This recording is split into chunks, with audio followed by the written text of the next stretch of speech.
Our first speaker is going to be the state treasurer, Mr. Curtis Loftis Jr. He is the state's private banker, and he oversees more than $43 billion in state funds, including our pension funds. He's the vice chairman of the State Fiscal Accountability Authority, which provides oversight to such statewide policy matters as property, procurement, and debt. He's the chairman of the Board of Financial Institutions, which supervises state-chartered financial institutions and supervises mortgage originators, lenders, finance companies, payday lenders, and the title lenders, and is a member of the South Carolina Retirement System Investment Commission, which manages the $30 billion in retirement fund investments, which I think he's going to be discussing today. In preparing my remarks to introduce the treasurer, I learned an awful lot about him that I'm not sure if anybody else in the room knew, but this was the first public office he ran for, and in a statewide primary, he unseated an incumbent, and that's not ever happened in the history of the state of South Carolina. He won all 46 counties in that election. Additionally, he's a businessman with a background in real estate, and what's really touching to me is that he's got a very generous and benevolent spirit. He, in 1999, established the Saluda Charitable Foundation, and he is the principal benefactor for this. They provide nutritional and housing services to orphans and the elderly with operations in Ukraine, Bolivia, and Haiti. They provided over 500,000 meals to the needy and supported medical missions in Haiti when they were most needed. So with that, I give you Mr. Curtis Loftis.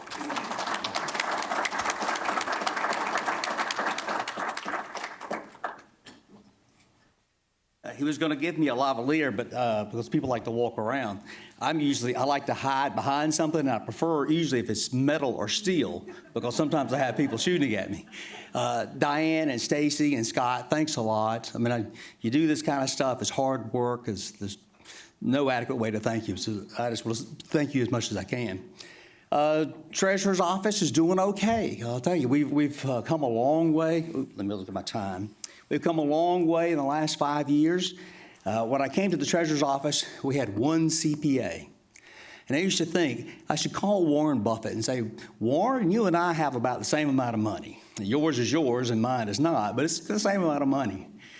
Do you have one CPA looking after your money? But that's what the state thinks of your money. We hadn't had an audit in 25 years. We'd had little partial audits, but we hadn't had a full gap audit in 25 years. I went to the General Assembly, asked for money, and didn't get it. So I had to delay hiring people and things like that. The reason I say that is because they were happy with the situation like it was. We fixed all that. Now we have a passel full of CPAs and full-fledged accountants. We have people with master's degrees in public finance and public policy. Where I used to have half a lawyer. We now have 2 lawyers. And when you're negotiating contracts that are in the billions of dollars, it's good to have your own lawyer, right? It's good to have a full-time guy. A few basis points either way, and my whole budget can be lost in a month. So it's important. We had a lot of work done. We're very happy about our programs. Got a bit more to go. Our software was the only thing older or that hadn't been done or updated longer than the audit had been, that 25 years. Software was so old, we had one person, and she retired, and thank goodness she was of a good and charitable spirit, where she would come back and help us, because nobody knows how to fix it. It's an ancient and old system. So we're almost through with a multi-million-dollar refit of the software system, and it will save us all money and make us feel good and make us more secure. Can't be happier about the unclaimed property program. How many of you have ever checked your name to see if you have unclaimed property? Good, good. Take a guess at how much money we have in that office that belongs to you. Anybody got an idea? $503 million.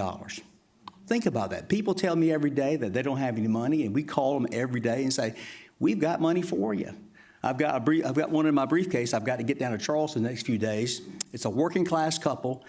The money originated from the Mill Hill in Chesney, and it's $725,000. They have no idea. The old man worked for Duke back in the days when Duke would pay partly in stock, And he just kept throwing it in a drawer, throwing it in a drawer, throwing it in a drawer. Well, it comes to us and we finally found it. We send out checks every day for $10, $20, $30, $40,000, $300,000, $400,000. State agencies have money, banks have money, businesses have money. If you hadn't checked, please do. My mother's 82 and my dad's 86, and they have dueling iPads.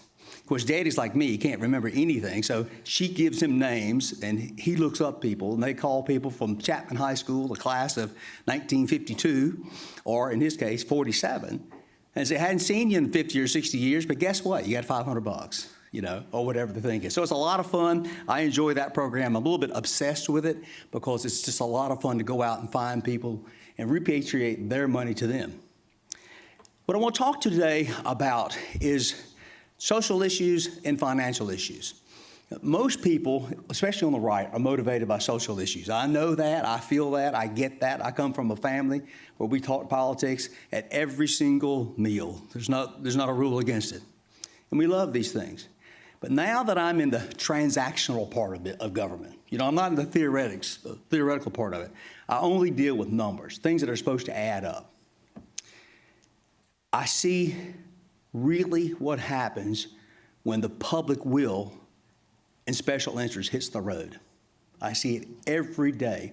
And it's hard to explain it because if you start talking about finance too much, eyes gloss over and people go to sleep. So I'm going to give you an example, and I'm going to try out something on y'all. I'm going to explain a subject I've been talking about for years, but I'm going to explain it a different way. If it starts to get boring, if it starts to get complicated, let me know. It's not that you're not smart enough to understand this. It's just that I know you have other things to occupy your time with, and you can't spend 60 or 70 hours a week to understand and learn this stuff like I have in the last 5 years. We have a pension, South Carolina State Pension Program. I am a big believer in the public pension program for state employees. I understand some people don't agree with me on that, and that's fine. But I've studied, and I think it's important, especially in a state like this. Every day that a state employee works, or a county employee, or university employee, teacher, fireman, every day they work, we put money in the bank, and then we pay them every 2 weeks. There's also that other component, benefits. So every day they work, there's a certain amount of money that we figured that we owe them. So we put that into the bank, and they'll get that when they're due it. It might be 20 years, it might be 30 years, it may be 2 years. It just depends on when they retire and when their benefits come due.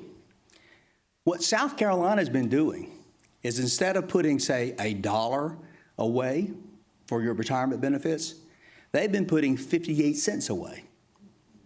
So 42 cents stays with them. So they've actually underfunded the pension program, but they've still got the 42 cents. So it's underfunding the pension plan, but it's also a loan because they owed that money. They made a loan back to themselves.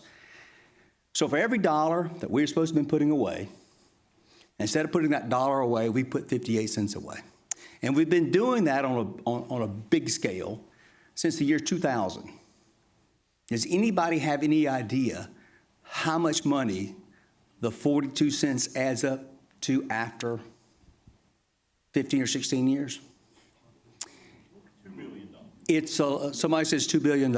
It's a loan from the pension fund to state and local governments of $22 billion. That's how much we've underfunded our pension plans. For 16 years in a row, the retirement system and their actuaries have set a number that we're supposed to pay into. They tell us it's the right number, and for 16 years in a row, they've been wrong, and they're fixing to do it again. So every year, it gets worse. Where we used to underfund and the pension would go up, the debt would go up a couple, $300 million. Now it's going up $1.5 billion a year. So it's the problem you have when you talk about this is you think, well, how can this be true? These numbers are huge. How can this be? Well, I can tell you how it is. It's because nobody wants you to know. And quite frankly, they've been beating the hell out of me because I want to tell you. but I'm on a mission, and I'm going to keep telling you. So what have we talked about? We've talked about every day that a government employee works, we have to pay them, and we have to reserve money. We haven't been reserving enough money, so that's a loan back to government, and government's been spending that money. They spend it on good things, I'm sure. Schools and roads, whatever it is they spend money on. Bad things too. Green Bean Museum, remember that?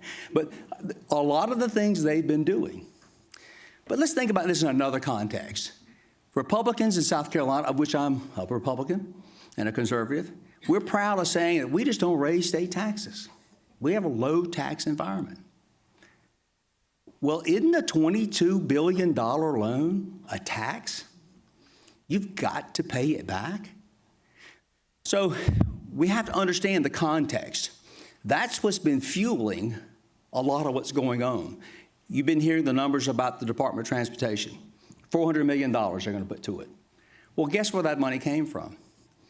It's from the underfunding of the pension plan. It's borrowed money. Now, I'm not going to try to explain this next thing. You just have to take it on faith, because if I get into it, the details. But when you borrow money from the pension plan, you borrow at a set rate, and that rate is 7.5%. If I go to the market tomorrow and issue $300 million like we did just the other day, we would pay anywhere between 3 and 3.5%. So for the privilege of keeping this quiet, for the privilege of you guys and other people not understanding this, we pay an additional 4 percentage points. So if you go and try to get a mortgage, I don't even know what mortgage rates are now, but if it's 3.5%, and how many people in here would say, well, no, I don't want to pay 3.5%. I love to pay 7%, 7.5%. Let me pay extra. We underfund the pension plan, and we do it on purpose, and it's not going to stop.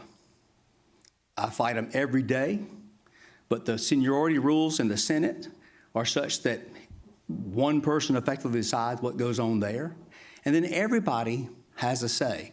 For the last 4 years, I've been traipsing around the state when I could, talking about this issue, and I wondered, why doesn't it really catch on? I mean, why aren't cities mad about this? Why aren't counties mad about this? But I was talking to it from the pension standpoint. I was talking about pensioners and what it meant to them. But the pension debt is a general obligation debt. It is our highest level of debt.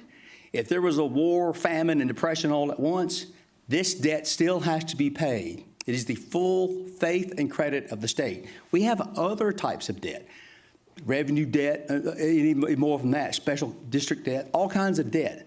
This is the top debt. Now, we have other state general obligation debt. Anybody want to hazard a guess how much that is? Well, if you put it in perspective, $22 billion in retirement debt, we have $1.37 billion in all of the rest of the general obligation debt together. And that's a conservative number. That's a good number for a state like this. That's a nice number. But the reason we have it is because we stole the money on the other end. Take from one, give to the other. Of that let's call it $1.4 billion, about $400 million is really university debt, and the university has very specific revenue streams. So while it's officially GO debt, you can really pull that out. So now you're down to less than $800 million in general obligation debt. And then we have one debt alone that nobody knows about, nobody will admit, doesn't show up in the paperwork where you can find it, and it's $22 billion. It's a problem. So how do we fix this? Well, I've been beating my head against the wall forever. The problem is everybody wants that money. The counties, the cities, everybody wants to spend that money.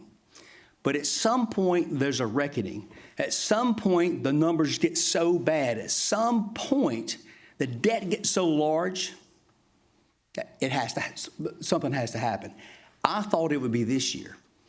I've been quiet for about a year now, maybe 6 or 8 months. I thought, well, surely they're going to have to act now. And boy, was I naive. I mean, I was so naive. They're not going to do anything. They're going to keep kicking the can down the road. The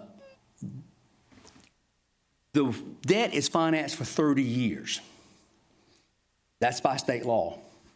It doesn't have to be financed at all. North Carolina is 96% paid. Their funding stream is 96%. We're about 56 or 7. And I don't trust those numbers. I think they're worse. So this is where we go. This is what I see every day. So what do you do about it? Well, one, you guys have to be active. We've got to find a way to get the grassroots interested in finance. Now, I know everybody says, well, I am interested in finance. I don't like taxes. No new taxes, right? Well, that's fine. But they've outsmarted you. They've outsmarted me. I've had my head down at my desk. That's why so many of you hadn't seen me. I see so many of my friends who supported me. I can't remember your name because I've been in that office. I've gained 55 pounds in 5 years. My hair's gone gray. And if I don't wear these little Kmart glasses, I can't see a thing. And I blame it on this pension system. So we got to figure out how to get people involved. If you're the chairman of a local Republican Party, if you're the chairman of a Tea Party, you got to find a way to have an award for whoever does the most research and discussion, who brings in a material way, in a meaningful way to your party, how to learn about money. You've got to ask your local representative, your local senator. You've got to ask your county manager and city manager, ask them to come in and explain a specific topic. And I've got specific topics for you. But if you don't, you'll never get to the bottom of it. The one thing I've learned about finance, and it's difficult for people to understand the job of treasurer because nobody knows anything about it. You know, it's supposed to be quiet and on the side. When you elect somebody treasurer, you in effect make them a billionaire. There is nothing that a billionaire can do that I can't do, except I do it with other people's money. If I can pick up the phone, and in an hour and 15 minutes, there'll be a Gulfstream 550 sitting outside, coming from Teterboro, and take me anywhere I want to go in the world, spend any amount of money I want, do anything I want to do, because I have your money. And that's all across this country. It's to these investment commissions, it's treasurers, it's people who manage debt, it's all of these things. So we've got to start paying attention to our money. If we manage the money properly, a lot of these social issues goes away because we've been funding a lot of things by this hidden tax, by this hidden loan. We've been funding that and didn't even know it. The federal government, Jeff's here, he can talk about that. I don't have any concept of what's going on up there. It's just so broken, I don't know what they're going to do. I can't conceive of the amounts of money. I see what happens here in South Carolina on a variety of issues. So we've got to figure out a way to make this fun. We've got to figure out a way that we don't bore ourselves. First thing, you got to know some rules. When the government is talking to you about money, don't believe a word they tell you. They'll say, well, we've been audited. Government accounting standards are like a child's standards. You're wasting your time. That's the first thing they'll say. There's a big article in the Charleston paper yesterday. I loved it. Very good reporting by a Charleston reporter about a scandal that's developing down there. School districts out of whack. They were spending money left and right. Nobody knew. And the former lady said, well, we were audited and we've got our AAA. Neither one of those addressed the issue. But for 9 out of 10 reporters, that's all you had to say. I've been particularly dealing with the Investment Commission. Investment Commission is a scandal. People should be in jail. Instead, they get bonuses. We have lost $7.1 billion in the last 10 years through underinvestment, through bad investment choices. We are the worst investment commission, the worst in the country. I want you to think about that. Of all the large plans, there's about 40 that are over $5 billion. We're the worst. And we continue to be the worst. At one point, before I got on about fees, we were paying $1.6 million a day in fees. That's power. You think you're on the local school board? You don't know anything. You think you're a member of the House of Representatives or Senate? You don't have power when you can point to people, the richest people in the world, and give them their share of $1.6 million a day. We have one partnership, it's 3 people. We paid them $77 million in fees last year. It's a 10-year contract, and the fees are going up because we're not to our maximum commitment. So they'll make $1 billion off of us. Think about that. So this immense amount of power, they like it. They deny that hubris. They deny that privilege and prestige. They deny that going to New York or L.A. or London or Singapore, anywhere we go, we can pick up the phone and call. On my cell phone, I have the name of anybody you've ever heard in finance. And I can call them, I can get them the first call because I've got your $50 billion. Now, I know that the day I retire is the day they hit it. Boom, he's out. And if I call him, I'm a stalker then, right? But as long as I've got your money, they love me. And so as we bring this back to the point is, how do I get y'all interested in this? One, don't believe a word they tell you, because almost always it's not true. Two, they will drive you into the details. Like I've started calling it a pension debt. They'll say, oh, Mr. Treasurer, it's an unfunded liability. Not a dime's worth of difference, but that's what they'll do. If I say they lost $7.1 billion, they'll go to the newspaper and say that's a wrong number. It might be $7.1 billion and a nickel, but that's what they do. And of course, the reporters believe it. State newspaper and the Associated Press are the only two people who cover the Treasurer's office on a regular basis. And they love the Investment Commission. I can go over with facts and figures. I can show them the math. I can show them how we have underperformed by $7.1 billion, and they still love them. Have you been reading about this? No. You know why? Because every editorial page in this state wants roads. They don't care about this massive issue. They want roads. They have their own agendas. And so we've got a lot going on. We need you. We need you to not believe what they say. I need you to find experts in your community and make them heroes. If you can find a CPA or a banker or a former finance guy who wants to be involved, give them a title, give them a business card, put a sign around their neck, put a sign in their front yard that says valued member. He's our finance guy. Do whatever it takes to learn about the money. Because everything you think you know about government finance is wrong. There's no pushback. I've been dealing a lot with debt because I'm the state debt officer. When I came in, it took me a while, but I now realize that for a while, we were probably paying twice as much for bond attorneys as we should have. Now, in the scheme of things, because it's just one fee, it's not huge. But what happens when you pay too much for something? It's a perverse incentive. So therefore, you get perverse outcomes, perverse behavior. If you pay a bond attorney too much, you're going to have, what? Too many bonds, churning debt, too many small debts. That's what we've had. I've cut out a lot of that. There's an operation called JEDA, Jobs Economic Development Authority. They are completely and utterly unrestrained in their fee schedules. It is a feeding frenzy for the bankers, bond lawyers, and money finders. But they're a separate authority, and there's not a thing I can do about it. Housing Authority, I got a chance to look at their debt the other day. It's the same way. So it all goes back. There are people in your groups, there are people in your sphere, it may be your neighbor, who understand this stuff, and I certainly will help you. You can make a difference. The information is online, but you just have to find it. If we get people involved, if we start talking about money, then we free ourselves up. A lot of the craziness that government gets into because they have money. If you leave town on the weekend and leave your teenage boy with $500 in cash, keys to a car, he's going to get in trouble. I did it, so I know, right? And I suspect most of you, I see the smile there. I see somebody else has gotten in trouble. It's the same thing with bureaucrats. And transparency and accountability, which are two terms that I ran on, to coming into office, are now been abused so much that I'm leery to use them. I like to say meaningful transparency, because they will just overwhelm you.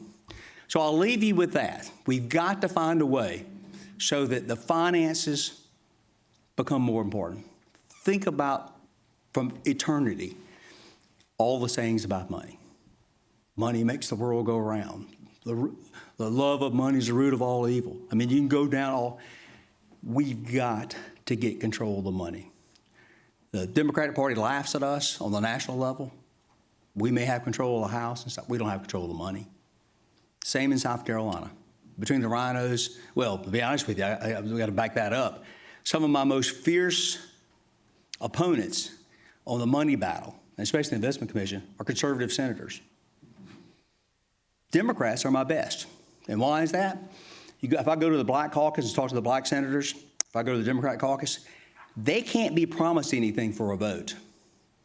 But if you're a conservative senator, you can be promised a path to leadership. Before it's all over with, my friend, you will be running everything if you just vote my way. And they do. So I have a core of 5 or 6 senators who are perceived as very conservative. They have kept me from reforming the pension system. Not much I can do about it, but lick my wounds and go home. But I'll go back the next day. So I think my time is up, right? I'm not going to be able to stay for questions, so if anybody had an important question or one that is burning to ask, I'd be more than happy to do that. Yes, sir. That last thing you mentioned, the Republicans that are in the patronage and stopping you from Sure, I'll be more than happy to name the names. And I'll tell you how bad it is. There's been a kangaroo court, a special committee. The Senate has a special committee on the investments of the retirement system, co-chaired by Senator Lurie and Senator Bryant. Senator Lurie and Senator Bryant, Senator Lurie, of course, is Democrat, Senator Bryant's not. They apologized to the Investment Commission because I was hard on them. Senator Bryant apologized to them. They lost $8 billion or $7.1 billion, and Senator Bryant apologized to them. So Bryant, Massey, Verdon, Grooms, they always vote against my reforms. They always vote against me. And so I'm not particularly mad at them about it. I just know that it's there, and you just have to work around them. But since I've been working on this, we've incurred $6 billion more in debt. Now, I got to get off stage before I get dragged off.